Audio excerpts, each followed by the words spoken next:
संभल से लेकर बुलंदशहर तक, अलीगढ़ से लेकर कानपुर तक, बरेली से लेकर मुजफ्फरनगर तक, काशी से लेकर गोंडा तक यूपी में सनातन के प्राचीन मंदिर मिलने लगे हैं। कई जगहों पर मंदिर खोले गए हैं, कहीं कुओं की खुदाई हो रही तो कहीं पर मिले मंदिरों को खोलने की मांग तेज होने लगी है।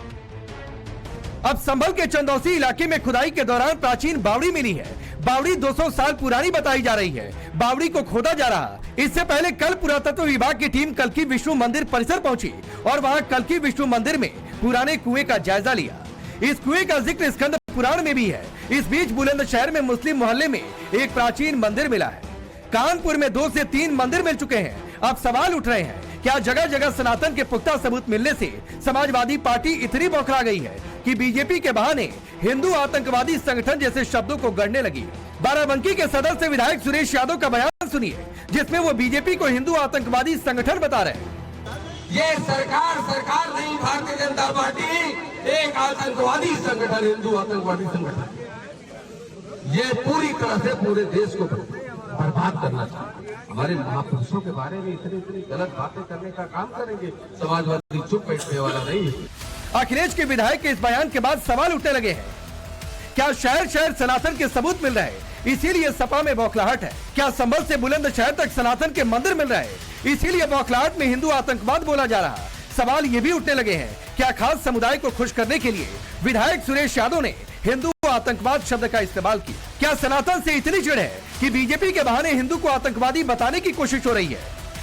समाजवादी पार्टी विधायक के इस बयान पर बीजेपी ने करारा हमला बोला और बयान को हिंदू विरोधी मानसिकता बता दिया। बीजेपी जिसको लगातार तीसरी बार जनता ने चुना है, मोदी जी को चुना है, तो जनता के विवेक पर सवाल खड़े कर रहे हैं। पहले ईवीएम को दोष दिया, ईसीआई को दोष दिया, जुडिशरी को दोष दिया और अब जनता को ही दोष दे रहे हैं। जनता को एक प्रकार से कटघरे में खड़ा कर रहे हैं। सवाल ये भी बनता है कि ये जो गाली देने की प्रथा है, क्या हिंदू आस्था को दो गाली, हिंदुओं को दो गाली ताकि मिले वोट बैंक की ताली, यही इनकी मंशा है, यही इनकी प्रणाली है?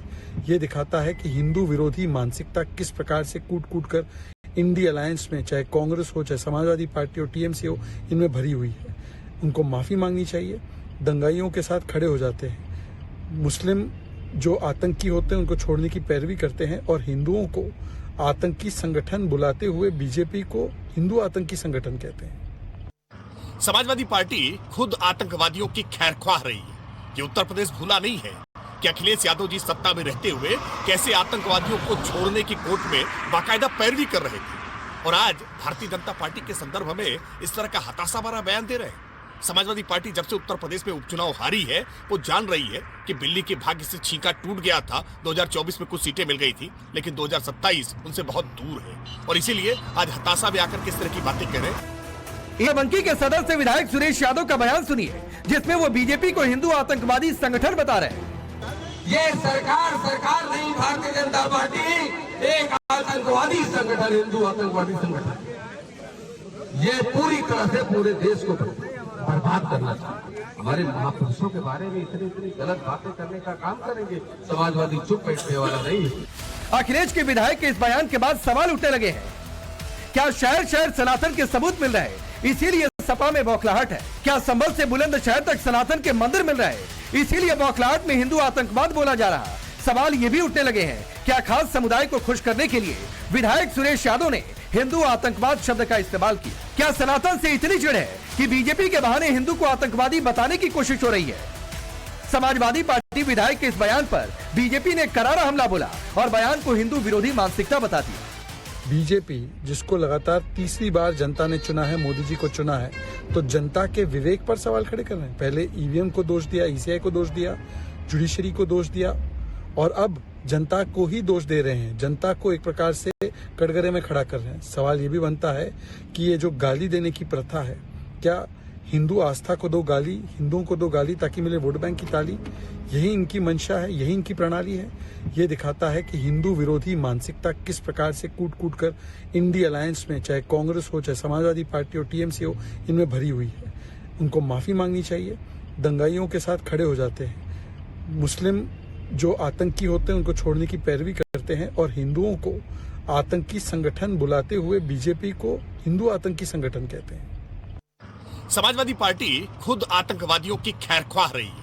ये उत्तर प्रदेश भूला नहीं है कि अखिलेश यादव जी सत्ता में रहते हुए कैसे आतंकवादियों को छोड़ने की कोर्ट में बाकायदा पैरवी कर रहे थे, और आज भारतीय जनता पार्टी के संदर्भ में इस तरह का हताशा भरा बयान दे रहे हैं। समाजवादी पार्टी जब से उत्तर प्रदेश में उपचुनाव हारी है, वो जान रही है कि बिल्ली के भाग्य से छींका टूट गया था। 2024 में कुछ सीटें मिल गई थी, लेकिन 2027 उनसे बहुत दूर है, और इसीलिए आज हताशा में आकर किस तरह की बातें कह रहे हैं। एक तरफ बीजेपी हमलावर है, दूसरी तरफ विधायक सुरेश यादव के बयान ने समाजवादी पार्टी की टेंशन बढ़ा दी। समाजवादी पार्टी बयान से किनारा कर रही। शिवपाल यादव ने तो बयान पर चुप्पी साधी। बाराबंकी के विधायक वो किस संदर्भ में इस बात को कह गए, इसकी जानकारी हमारे पास नहीं, समाजवादी पार्टी के पास। लेकिन समाजवादी पार्टी हमेशा मुद्दों की राजनीति करती है, मुद्दों पे विरोध करते हैं।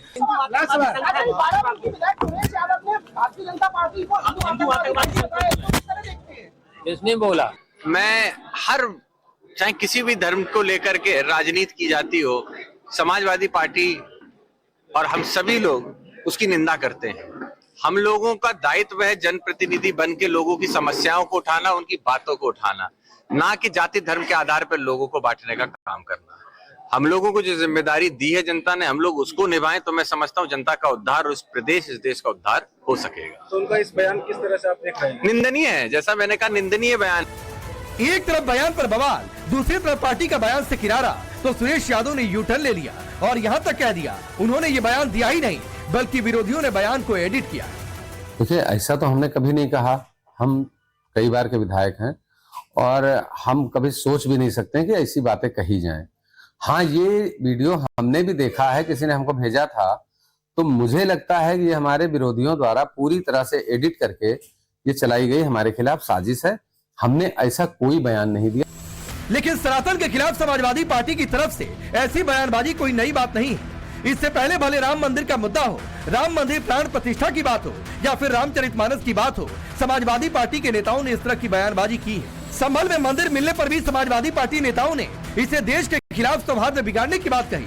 अखिलेश के नेताओं ने इसे एक नई बाबरी मस्जिद विवाद की साजिश रचने का भी आरोप लगा दिया। समाजवादी पार्टी ही नहीं, कांग्रेस के नेता भी बौखलाकर व्यक्तिगत बयानबाजी कर रहे हैं। ಬಾಬಾ ಸಾಹೇಬ್ರ ತತ್ವ, ಬಸವ ತತ್ವ ಎಷ್ಟು ಹೆಚ್ಚಾಗುತ್ತೆ ಅಷ್ಟೇ ಕುಸಿತ RSS ತತ್ವ ಆಗುತ್ತೆ. ಅದಕ್ಕೆ ಅಮಿತ್ ಶಾ ಅವ್ರು ಹಿಂಗೆ ಹೇಳಿದ್ರು. ಅವ್ರು ಇದನ್ನ ಖಂಡಿಸ್ತೀನಿ. ಮತ್ತೆ ಅವರು